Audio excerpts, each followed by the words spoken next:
जीवन बताओ।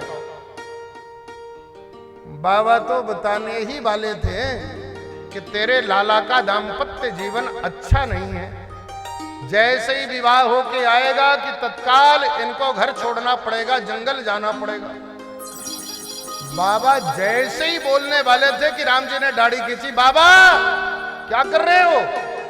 अभी माता तो विवाह की खुशियों में झूम रही है और तुम वनवास की बात को बता के रुलाना चाहते हो।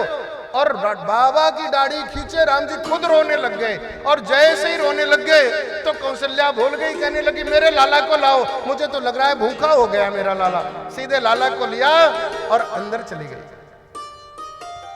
बाबा कहने लगे धन्य हो कौशल्या, धन्य हो। जिस निर्गुण निराकार सजातीय विजातीय सुगत भेद शून्य परमात्मा निरंजन ब्रह्म का दर्शन पाने के लिए मैं शमशान में बैठा रहता हूँ। ब्रह्मा जी महाराज लालायित रहते हैं। बड़े बड़े योगी तपस्वी यति सन्यासी गुफाओं में बैठ करके एक झलक को पाने के लिए छटपटाते रहते हैं। वही ब्रह्म आज पुत्र बनके तुम्हारी गोद में खेल रहा है। तुमसे बड़ा सौभाग्यशाली पूरे ब्रह्मांड में कोई नहीं होगा। वहां की रज को लेकर के बाबा लेप करने लगे, आंखों में लगाने लगे, सीने में लगाने लगे। आज बाबा माता पार्वती से कह रहे हैं, पार्वती औरों ये कि कहो निज चोरी। मैं तुमसे जब राम जी का जन्म हुआ तो अपनी चोरी मैंने तुमसे नहीं कही। पार्वती जी ने पूछा कौन सी चोरी? बोला जब राम जी का जन्म हुआ सो तुम्हें बिना बताए ही मैं चला गया और जाकर के राम जी का दर्शन मैंने कुछ क्षण के लिए प्राप्त किया। राम जी को गोद में लिया, उनके चरण का स्पर्श किया, मैंने हस्त का स्पर्श किया और कौशल्या जी के सामने बैठकर ज्योतिषी बनकर के मैंने भविष्यवाणियां करी। पार्वती जी कहने लगी तब तो बहुत छलिया निकले आप। इतने बड़े स्वामी का राम जी का दर्शन करने के लिए आप चले गए और आपने हमें नहीं बताया। ये तो बहुत बड़ा छल है। एक पत्नी के साथ में इतना बड़ा छल आपने बहुत अच्छा नहीं किया। मैं आपसे गुस्सा हूं।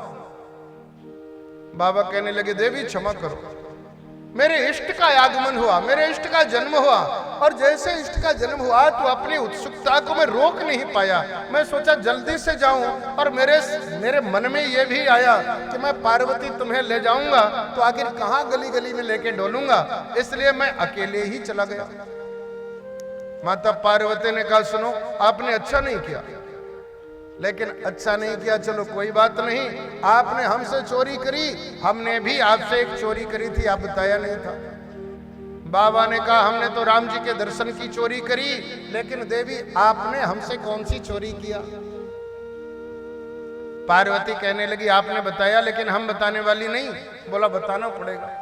बार बार बाबा पीछे पीछे जा रहे हैं, बाबा पीछे पीछे डोल रहे हैं, देवी तुम्हें तो बताना पड़ेगा। पार्वती ने कहा सुनो ज्यादा बुद्धि नहीं दिखाना, वो जो सखी तुम्हें बुला के ले गई थी ना वो कोई दूसरी सखी नहीं, वो मैं ही बुला के ले गई थी। अरे महीनों जब डोलते रहे राम जी का दर्शन नहीं हुआ तो मैंने ही निवेदन किया था कि कोई बाबा आया हुआ है उसे बुला लो। बाबा कहने लगे धन्य हो पार्वती धन्य हो, मैंने तो राम जी का दर्शन थोड़ा किया और तुमने कितने दिन? माता पार्वती ने कहा मैं 5 साल तक अयोध्या में दासी बन के रही। राम जी को मैंने नहलाया धुलाया, काजल लगाया, गोद में उठाया, झूला झुलाया।